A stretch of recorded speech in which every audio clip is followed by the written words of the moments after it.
Eminem is no stranger to controversy, whether it be due to his raunchy and offensive lyrics or his personal affairs. Dude's been through a lot. But this story might be one of the most shocking of those controversies. Back in 1999, Eminem released the wildly popular Slim Shady LP, which featured the song Brain Damage, which will be the topic of today's video. Well, maybe not the topic, but it's what started the whole thing. In this song, Eminem tells the tale of a time where he was brutally assaulted by one of his real childhood bullies, D'Angelo Bailey. I'm not going to play the clip of the song where he talks about this because UMG will claim this video instantly, so instead I'm just going to read off the lyrics, and hopefully they don't copyright that either. I was harassed daily by this fat kid named D'Angelo Bailey, an 8th grader who acted obnoxious because his father boxes, so every day he'd shove me in the lockers. One day he came in the bathroom while I was pissing and had me in the position to beat me into submission. He banged my head against the urinal till he broke my nose, soaked my clothes in blood, grabbed me and choked my throat. I tried to plead and tell him we shouldn't beef, but he just wouldn't leave. He kept choking me and I couldn't breathe. Now that part of the song I'm going to assume is the truth, but Eminem revealed later on that a handful of details were changed to fit the rhyme scheme better, and parts of the story were entirely false, and it's obvious which parts those are when you listen to the whole song, but the bullying he talks about actually went down. A few examples are that in the song it said that this happened to him in 8th grade, but in reality it went down when he was in 4th grade and Bailey was in 6th. Eminem also says in the song that when the principal stumbles upon him getting beat up in the bathroom, he actually joins in, so obviously that didn't happen, but he was still definitely abused by Bailey and a handful of other bullies when he went to Dort Elementary. It's reported that he was beaten so badly on multiple occasions that he suffered from concussions, lacerations, cerebral hemorrhages, and loss of consciousness, one time actually falling into a coma due to the severity of the beating. It got to the point where his mother said enough and filed a lawsuit against the school system in 1982 for not protecting her son against the bullies. I found a quote from one of Eminem's Rolling Stone interviews where he talked about the brutal bullying that Bailey brought to him.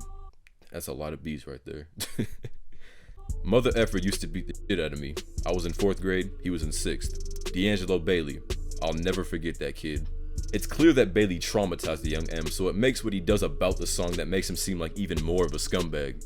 The dude hears what Eminem said about him in Brain Damage, and in 2003 he tries to sue him for $1 million on defamation of character, like he wasn't the guy beating up a kid 2 years younger than him. Bailey lodged his suit under the premise that it was causing him embarrassment and difficulty launching his own rap career.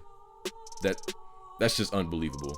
The dude really thought that suing the guy that he bullied when he was a kid was the most logical thing to do just because he blew up and brought it up in a song. It's clear that D'Angelo was not the sharpest knife in the drawer. And I think it's worth noting that Eminem's mom, Debbie, also filed a lawsuit against him 4 years earlier in 1999 for defamation of character as well, and wanted $10 million from him for his depiction of her in his music, but she lost the case and only got $1,600. It kind of makes you think though, either Eminem is lying in his music about D'Angelo and his mom, or they're just salty that he's mostly telling the truth. My gut feeling is leaning towards the latter though, especially after both people lost their cases. I think they just wanted that man's money once he blew up, but back to the subject. In court, D'Angelo's biggest argument lied in the fictionalized parts of the song, which was a huge mistake.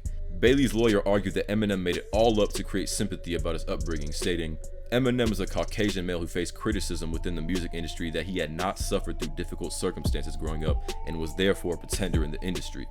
Eminem used Bailey, his African-American childhood schoolmate, as a pawn in his effort to stem the tide of criticism. That's right.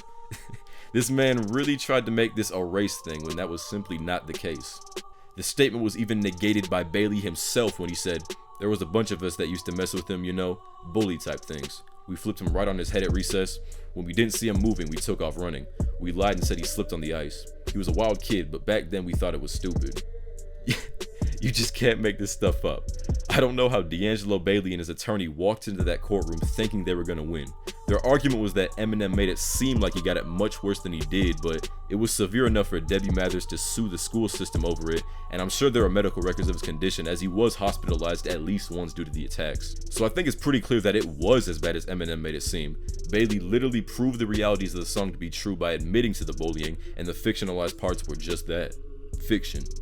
Judge Deborah Servito could tell that they were full of it, and I gotta say, she's a real one.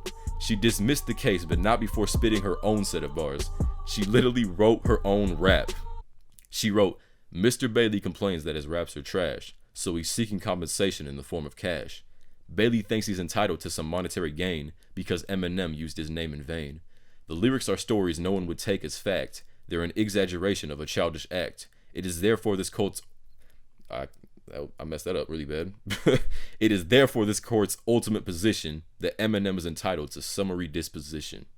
I know. Bars. Nah, I'm playing. But on a real note, this is where I'm going to end the video because this is where the story ends. So I just want to say thank you for watching. I put a lot of effort and research into this video. So if you enjoyed or learned something new, please hit that like button. It's been Isaiah the Player, and I'm gone.